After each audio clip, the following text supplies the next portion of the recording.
Retro.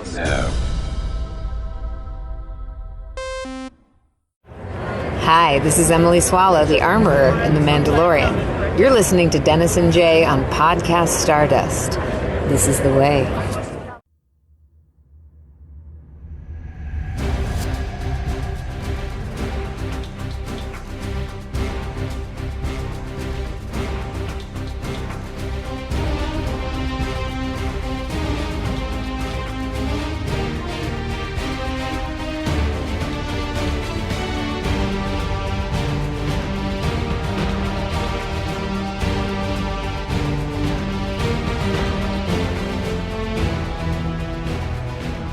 Welcome to Podcast Stardust. This is the fully armed and operational podcast dedicated to Star Wars news, reviews, and discussion. I'm Dennis Keithley. And I'm Jay Krebs. And we're going to end this week with a look at some recent Star Wars news. But before we get into that, Jay, please remind everybody where we can be found on social media. Absolutely, Dennis. We are on Facebook and Instagram, easily found at Podcast Stardust. All right, the dish aligned, the signal's boosted to maximum output, the shield is down. We are now broadcasting to the galaxy. So yeah, this is like the first time you and I have chatted in about a week and a half because we did some advanced recording ahead of some travel that I had here. What have you been up to, Jay?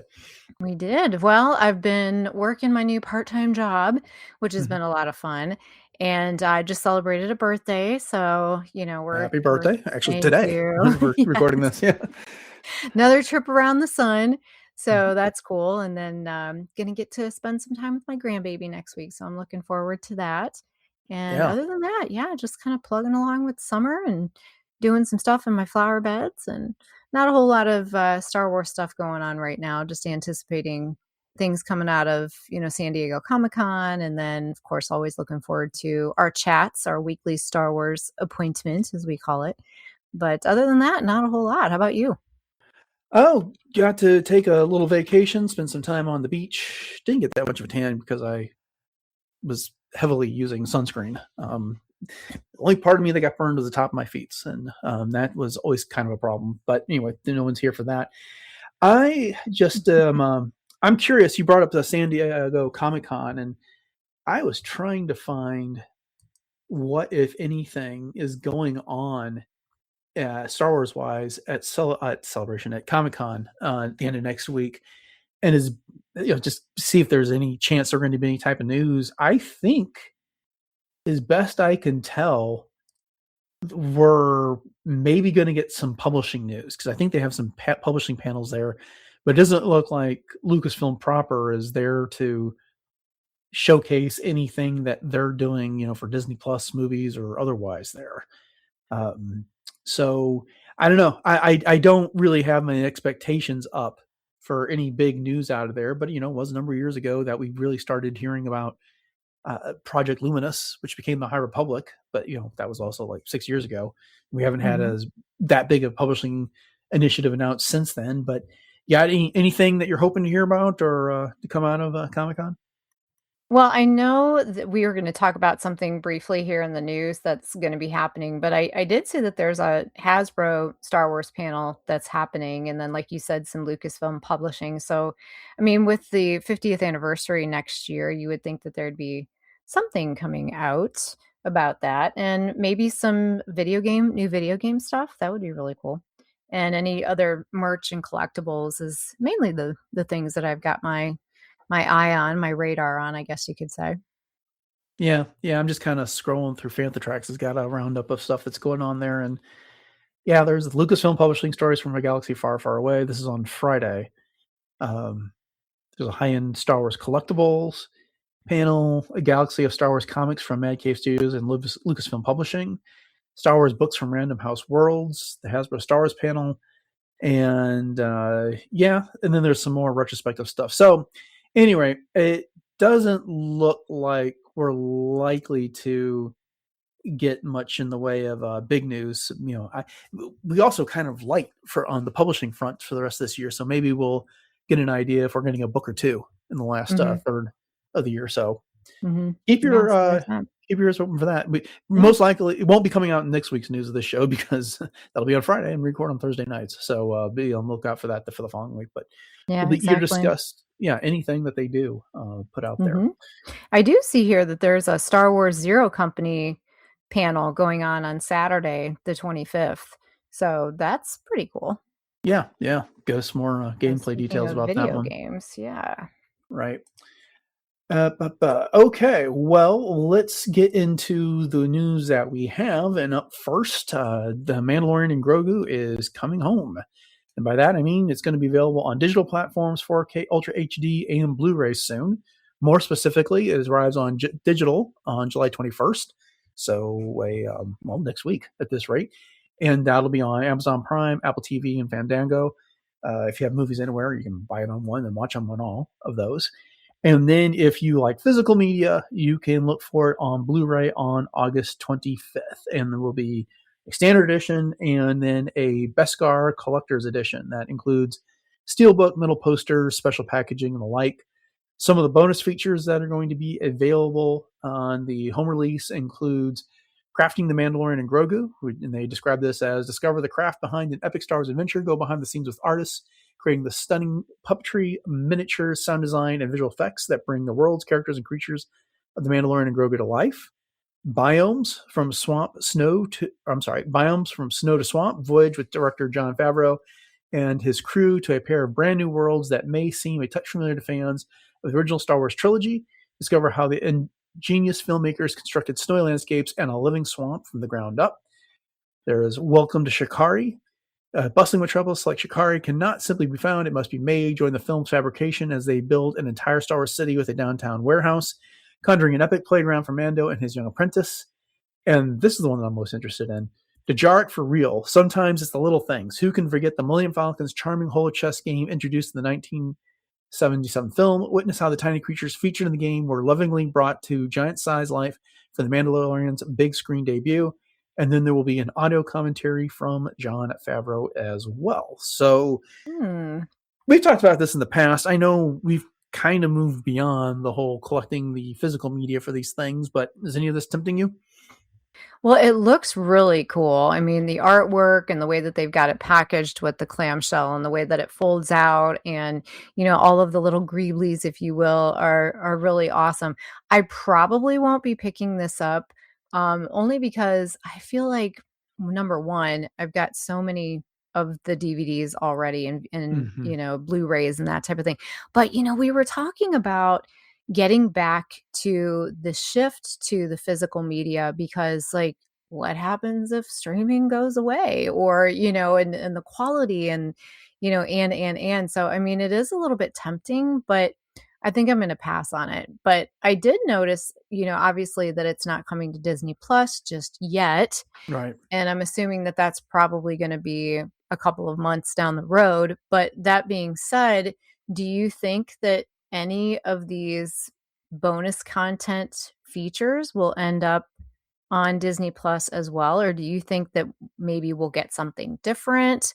Almost like, we've gotten in the past with some of the behind the scenes sorts of making of for the series? Or do you think that this is just going to, stay completely on the DVD side / Blu-ray side, and then perhaps they'll come out with something different for Disney Plus? Thoughts?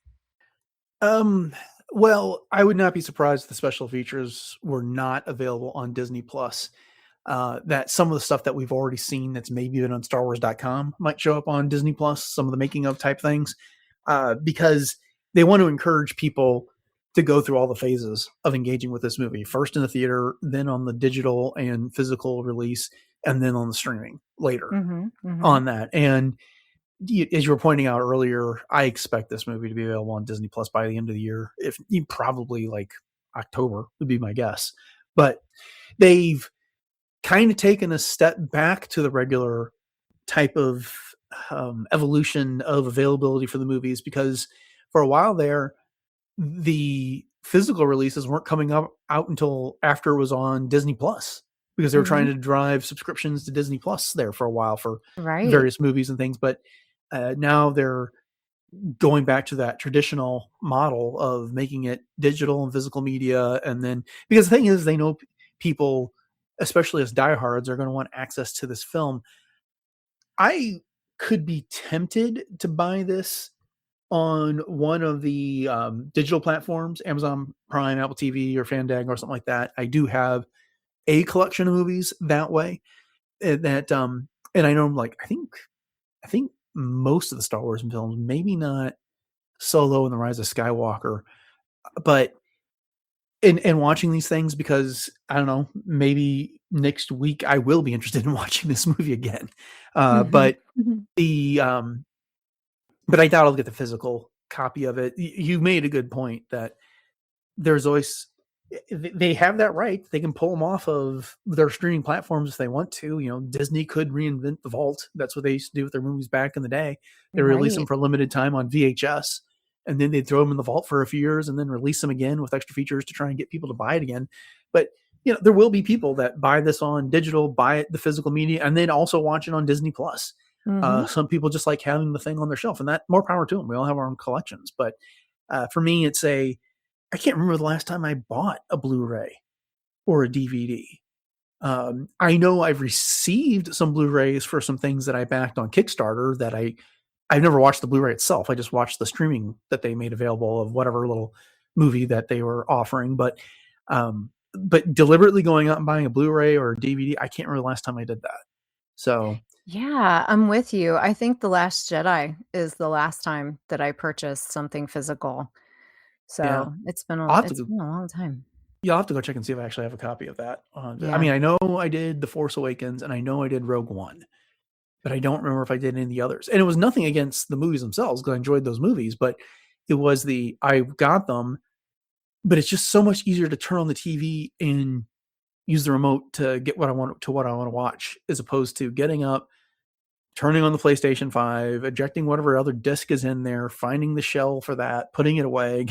And I'm making this sound like it's some big laborious thing, and it's not. It's just that First world problems, right? right. I can just sit down on the TV and I can start the movie and pick up right wherever I left off on streaming if I want, and then switch over to watching it on my phone later if I want to do that, or my computer or something like that. Is what you can't do so well if you're watching it on physical media. Now, you do get a slightly better picture quality and better sound with physical media, but it's good enough on streaming for me. So No, I agree. I'll tell you what, though, my house has this weird vortex where things just go missing.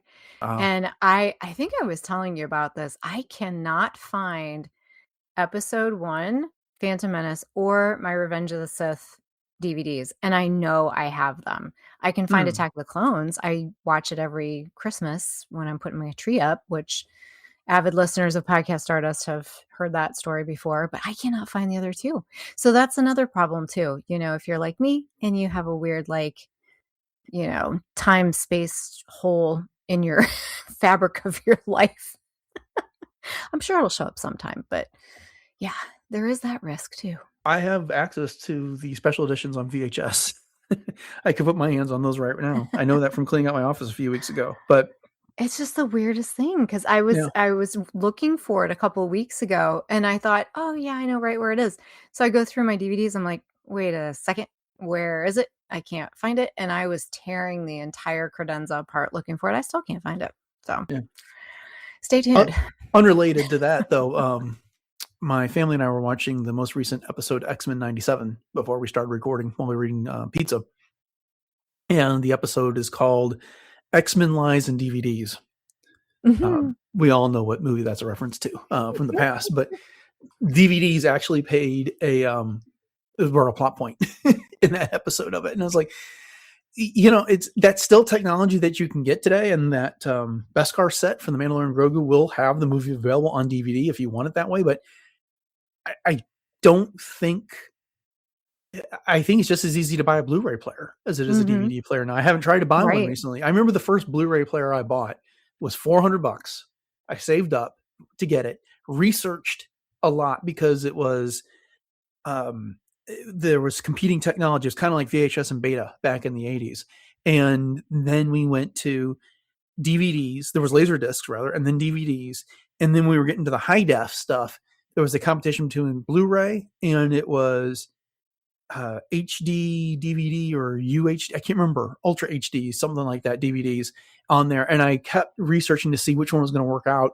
And when it was announced that Sony was going to make their PlayStations, whichever model it was at the time, compatible with Blu-rays, I was like, okay, that's the one that's going to end up winning. And I was right. But I got that first Blu-ray player, and you'd put a movie in, and you'd have to wait a couple minutes for it to boot the whole thing up. Oh, yeah. And now it's like you put it in, and it's just like a DVD. And back in the day, it's ready to go for you. So I just remember like skipping through all the previews, for other movies and stuff like that on certain DVDs and movies that you might own. That was always kind of a bummer. But then again, it's always kind of a nostalgic thing to be like, oh my gosh, like, yeah, I remember this. There's people that listen to physical media right now and going like, man, you two are out of touch. But the other thing I remember that I just haven't engaged with for a while is like, you'd put a DVD in and you'd have the menu. And if you did certain things, you could find like Easter eggs. That's why I was trying to find my Revenge of the Sith, because I wanted to see Yoda doing the dance. Oh, was that in Revenge of the Sith or was that in Attack of the Clones? Yes, it's Revenge of the Sith. Yeah, right. Yeah. You put in 1138 for the special code, and it comes up. So, and that's the one that's like the big popular GIF, of Yoda like jamming out kind of thing. The clones bobbing their heads in the background. Yes. Yeah. Yep. That's the one. That's too funny. All right. Well, I did not plan on spending 10 minutes talking about DVDs and Blu-rays, but there we go. Here we are. So, yeah, let's move on. Up next in the news, I'm excited for this, and but I don't know. I'm curious to see what the overall reception is. But we are getting a Lego Star Wars The Mandalorian special coming to Disney Plus on September 2nd, and it's described as being filled with unexpected laughs and action-packed fun. This new animated galactic adventure celebrates your favorite stories and characters from all 3 seasons of the Mandalorian series, making it perfect for Star Wars and Lego fans of all ages. That's all we got on it. I don't know how long it's going to be. I don't know if they're splitting up the multiple episodes, but the poster is Lego minifig Din Djarin, extending a hand to Grogu in the bassinet, that classic scene from the end of the first episode of The Mandalorian. And this, again, comes out on September 2nd. We will be talking about this on this show. Oh, yeah. Absolutely. Yeah. A lot of those Lego specials are aimed at a younger audience, but I've always had fun with them. There's always just enough, a half dozen jokes that come out of those that make them worthwhile. And I can't wait to see what they do with this. Oh, definitely. We love our Lego specials. So I'm so looking forward to this. I love the little poster, if you will, that you described, and then the little tagline, some heroes just click. Yeah. Perfect. Yeah. Great little Lego theme there. Marketing behind that. Yeah, but I'm just curious how they're going to do that. I mean, I'm assuming it's not going to be like the classic 24-minute special if they're going to talk about all 3 seasons in there. And if they're going to hit some of the story beats from all that, I'm assuming I'm hoping it'll be at least an hour long to do all that. But I'm most eager to see IG-11 and the other Mandalorians and, Cobb Vanth. I'm big fan of his, and see what that they do with the likes of the Crate Dragon, if they do that at all. But any other items from the Mandalorian you want to see in this Lego format? Oh, I want to see Pelimoto and the little Anzellans and having them go, hey, hey. Yeah, how detailed is the Razor Crest going to be? That would be cool to see too. Yeah. And I wonder if they'll have it actually blow up into little Lego bits. Yeah, that'd be cool. That would be cool. Okay, so this story came out last week. We weren't able to fit it into what we were going to talk about, but that was largely because we had decided to split up our coverage of the Legacy of Vader comics. But the Star Wars Museum Experience will be opening in Philadelphia at the Franklin Museum on February 13th, 2027. From there, it will go on a 5-year tour across North America. This is going to be a collection that features over 70 artifacts that were used in the films. Some of the examples I gave online were Darth Maul's lightsaber hilt, Darth Vader's armor, various aliens, droids, and creatures, including Grogu, and, of course, R2-D2 and C-3PO. The Franklin Museum will feature an 18,000 square foot gallery featuring visually rich, interconnected galleries. It's kind of redundant, but here we are. And then there'll be RFID powered experiences. And if you're going to San Diego Comic-Con next week, you're going to get a sneak peek at a panel hosted by Ashley Eckstein. So she's going to be busy doing the fashion show in this. Tickets will go on sale in November, and the show in Philadelphia will run from February 13th through September 6th before it moves to its next site, which they have not disclosed yet. I wish I lived closer to Philadelphia. That would have been cool to see. Yeah, and you know what? I mean, I totally understand. Here we are, the 50th anniversary, and so obviously that's why they're doing this. However, it's going to be a big year for travel for a lot of us if we're going to Celebration and then to want to do something like this as well. So, I mean, if it's something that's in your backyard, for sure. And I mean, it's not horribly out of the picture for me. I mean, Philadelphia is still probably about a 7-hour drive for me, so I probably won't be doing that. So I'm hoping that perhaps there will be a tour stop closer, to my neck of the woods. And I'm assuming that they will start announcing those cities as the date starts to get closer, because since this is going to be in Philadelphia or until what? September? Yeah. Yeah. So, I mean, that's going to be a really long time. So it's going to be 5-year North American tour after that. So hopefully at some point. Right. My in-laws used to live in Philadelphia, and I would have had a perfect excuse to go see this, but if they were still there, but they aren't. So I'll have to wait for it to get closer as well. The thing is that I've been fortunate enough to see a number of these artifacts in different, they've had the costuming exhibit that traveled that one year. They've had other Star Wars shows that have gone like this, but this one just sounds absolutely huge. So I would love to get a chance to see it. And I'm hoping it comes somewhere near here. If I had to guess, I wouldn't be surprised if it ended up in Chicago and then out in LA at some point, maybe somewhere in the Northwest, and then somewhere in Texas, whether it's Houston, Dallas, or whatever, over those next 5 years. And then, a Canadian stop wouldn't be surprising either, whether that's Toronto or Vancouver or something like that. But keep our fingers crossed and hope that it comes somewhere nearby. I would not be real surprised either if there was a lighter version of this at Celebration next year that had a lot of these props. Because, back at Celebration Anaheim, they had a whole bunch of Mandalorian props on display. And at various San Diego Comic-Cons, they've had props in the different movies there as well. So this sounds like a cool exhibit, but I'm guessing there's going to be other opportunities to see a lot of these type of things. And we already know the Lucasfilm Museum of Narrative Art has got a full-scale N1 Naboo Starfighter in it. So yes, we know he's got those type of things. I really want to go there. That is like that, and going to, of course, Skywalker Ranch.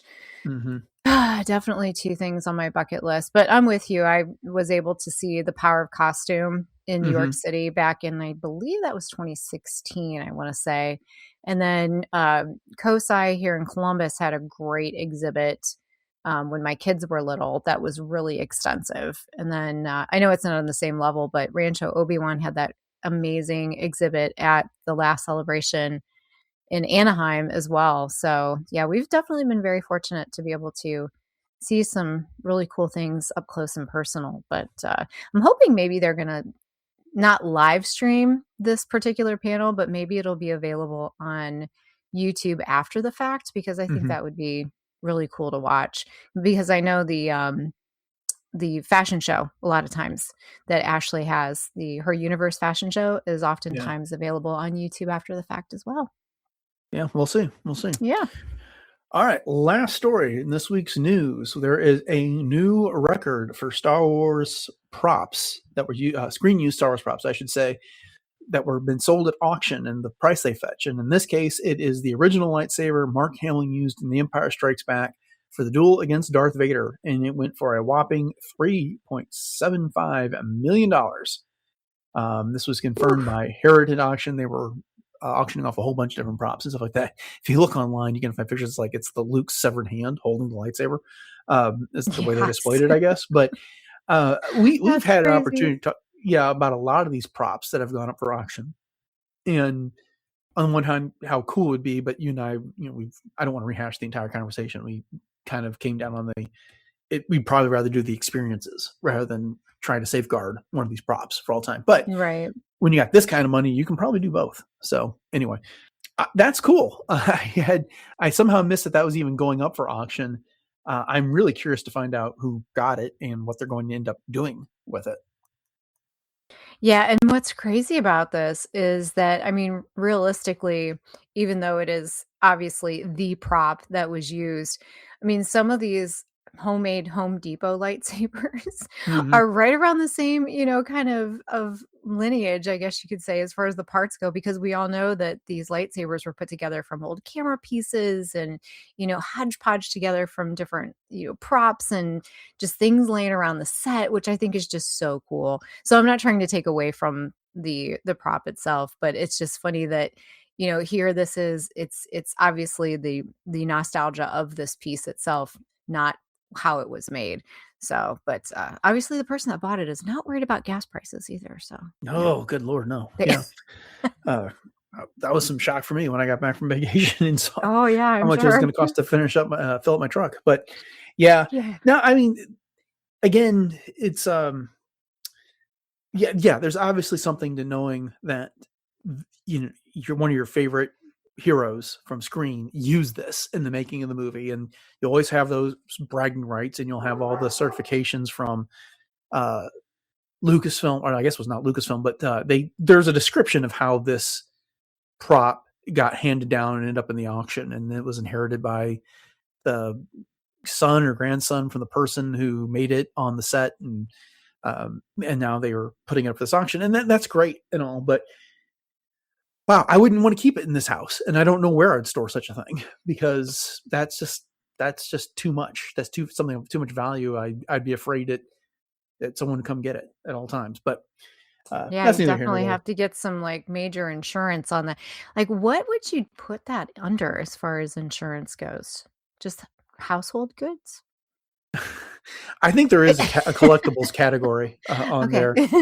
It's been a long time since I've had to buy insurance where you had to specify those things, like renter's insurance. I think it was the Yeah, last we have time to I itemize or whatever. the Yeah. itemized things. Then usually end up taking a video of everything that you have, that's so they can get an idea and you can prove the type of things that you're insuring and stuff like that. But my homeowner's insurance, I don't have to do that. Mhm. But Hmm. yeah, that it's cool. And again, I hope it's one of those things where it's theirs, they can do whatever they want with it, but they make it available for the public to see at some point. And whether they're loaning it Yeah. out to the Franklin Museum as part of their museum experience, that type of thing.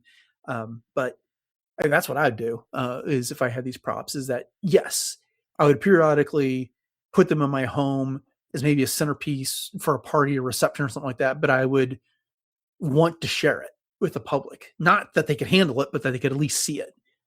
So I'd find some place to loan it to, I suppose. For sure, for sure. Yeah, and I was trying to think too, what were some of the other high dollar auctions that we've discussed lately? And I know there was Han Solo's blaster. There was Darth Vader's lightsaber, Yep. correct? Was one of Yeah. them, and then, Leia's dress that someone found, like, in an attic somewhere, which I just still Mhm. think is, like, crazy, and then the necklace that she wore at the end of A New Hope was another one as well, but the article actually states, "An original 20-inch model of an X-Wing starfighter used in the space battle in the original Star Wars that sold for $3.135 million in October of 2023." And then Tom Young's original half sheet key poster painting for Star Wars Episode 4 that sold for 3.875 million. So there's some other ones out there that Mhm. definitely have brought some high dollar auction profit. Whew, Yeah. Yeah. amazing. So still an interest for these classic collectibles. So Mhm. oh shoot. So yeah, so that's that. That's what we got for this week's Star Wars news, and I'm really curious if there's gonna be anything to discuss next week since we're on the lead up to San Diego Comic-Con. But I can't help but wonder if sometime soon we're gonna start hearing more about the ways that Star Wars is gonna be celebrated next year beyond the re-release of A New Hope in theaters and Star Wars Celebration. I kind of Mm. I gotta feel like there's gonna be more events. We already know that Ahsoka's coming out, the season 2, next year, but I would think there'd be more than that for the 50th anniversary. So we'll have to see. Oh, yeah. But I don't know that Comic-Con will be the place for those announcements, but we've got the D23 Expo coming up next month as well. Yeah. So there'll be another opportunity for announcements there.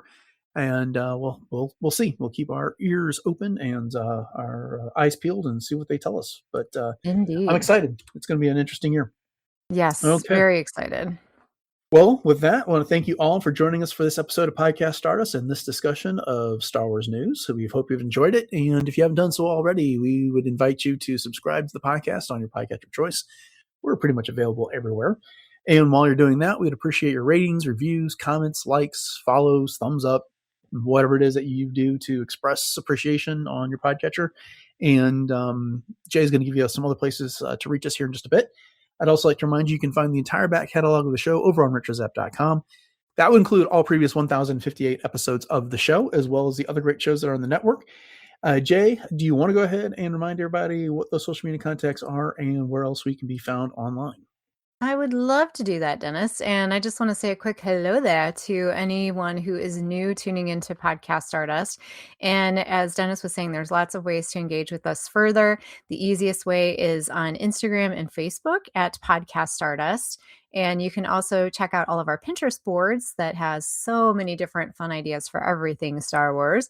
And then we also have our 2 YouTube outlets where you can listen to the show. We don't have any video, just audio, but we are on the traditional YouTube as well as YouTube Music. And we'd love it if you would share that out with your friends and subscribe and also leave us some comments too. And if you have any thoughts or questions that don't maybe fit tidy into a DM or an Instagram or Facebook post, you can always email us at podcaststardust@gmail.com. And if you'd like to show even more love to Podcast Stardust, you can pick up one of 7 different show logo designs that is available on tons of different merch over on TeePublic. So we have a store over there, and the link to that is in our show notes. So upcoming on the show on Monday, we are getting back into our Clone Wars rewatch after we took a week off to discuss Legacy of Vader. If you haven't listened to those episodes, go check them out. They were fascinating. Yes. I should say the comics were fascinating. I don't know about our conversation. You be the judge.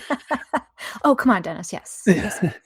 Then on Wednesday, we are continuing the Darth Bane Path of Destruction book club with a discussion of chapters 18 and 19. So with that, thanks for listening to episode 1059 of Podcast Stardust, everyone. Have a great weekend, and until next time, may the Force be with you.